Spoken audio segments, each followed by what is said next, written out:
akhirnya di situ akan muncul yang namanya konflik, yaitu Iya. konflik vertikal antara KPUD dengan Bawaslu bersama calon dengan para pendukungnya atau konflik horizontal.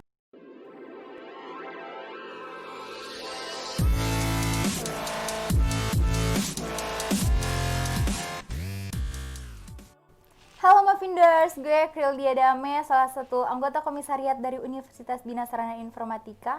Di episode ngulik kali ini gue nggak sendirian, gue ditemenin oleh seorang fact checker senior dari Mavindo, yaitu Mas Dedi Helsianto. Halo Mas Dedi, apa kabar Mas? Halo Nan, baik dan sehat. Baik Nanda dan gimana sehat. kabarnya? Alhamdulillah baik Mas, sehat juga, bahagia juga Iya, Mas. karena Iya. habis HUT ya. Nah itu dia juga Mas, salah satu Iya, penyebab jangan bahagia. lupa traktirannya. Ya, ditunggu aja ya Mas. Oke. Nah, Mas, kita langsung Ya, aja ya Mas. Nah, di sini Mas, gue nemu infografis di media sosial yang katanya nih, dari Bawaslu Kepulauan Riau, di narasinya nyebutin soal ASN, TNI, Polri, hingga ketua RT yang terlibat politik praktis akan dipidana penjara. Itu bener nggak sih Mas dari Bawaslu Kepri sendiri?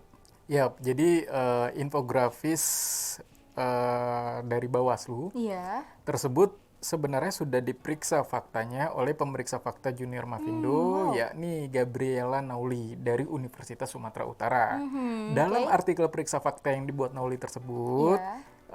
itu divisi hukum, hubungan masyarakat dan teknologi dari Bawaslu Provinsi Kepulauan Riau, Iya. Indrawan Susilo menyatakan infografis tersebut adalah hoax. Iya. Kenapa hoax? Yang pertama, Bawaslu tidak pernah mengeluarkan infografis itu. Oke. Lalu yang kedua, dalam konteks pilkada, peraturan yang mengatur pejabat BUMD, BUMN, ASN, TNI, Polri, Iya, iya. sampai dengan lurah yang Iya. berpolitik praktis akan dipidana, itu diatur dalam UU nomor 10 tahun 2016. Oke. Dalam UU nomor 10 tahun 2016 tersebut tidak disebutkan atau tidak dituliskan kepala lingkungan atau ketua lingkungan seperti narasi yang ada di dalam infografis. Oke. Sekali lagi, Indrawan menyatakan infografis tersebut adalah hoax. Hoax. Nah itu dia teman-teman, infografis tersebut adalah berita yang tidak benar. Nah Oke. Mas, ini kan gue perhatiin akhir-akhir ini banyak banget konten-konten yang seperti ini yang mengatasnamakan lembaga gitu Mas. Nah dampak terburuk dari konten-konten yang hoax seperti ini di kalangan masyarakat apa sih Mas? Tentu para pembuat dan penyebar hoax ini menyebarkan hoax yang menyerang penyelenggara ataupun pengawas seperti KPUD ataupun Bawaslu di provinsi atau Iya. kabupaten kota adalah untuk menyerang reputasinya. Oke. Gitu loh. Jadi ketika reputasi KPUD ataupun Bawaslu daerah ini sudah menurun karena hoax, tentu nanti legitimasi dari pelaksanaan pemilu atau pilkada akan dipertanyakan. Iya, iya. Nah, akhirnya di situ akan muncul yang namanya konflik, yaitu Iya. konflik vertikal antara KPUD dengan Bawaslu bersama calon dengan para pendukungnya atau konflik horizontal Oke Mas. antara pendukung salah satu calon dengan pendukung calon yang lainnya. Kalau sudah terjadi konflik tersebut, tentu dalam satu pilkada demokrasi berjalan dengan tidak baik. Iya. Artinya kita akan mengalami kerugian baik secara materi ataupun imateri. Materi. Oke Yep. Mas.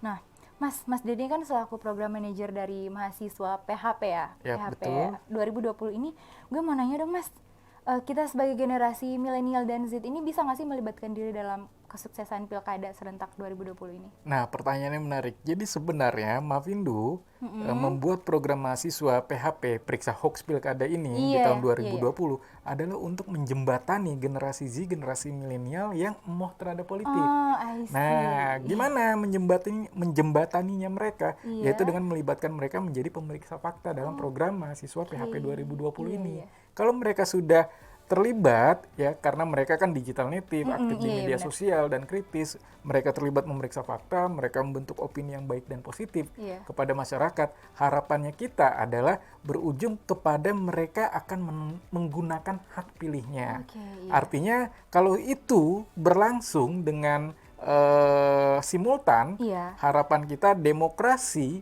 pada pelaksanaan pilkada ini berjalan berkualitas dan menghasilkan pemimpin yang mumpuni. Oke, nah, Gitu.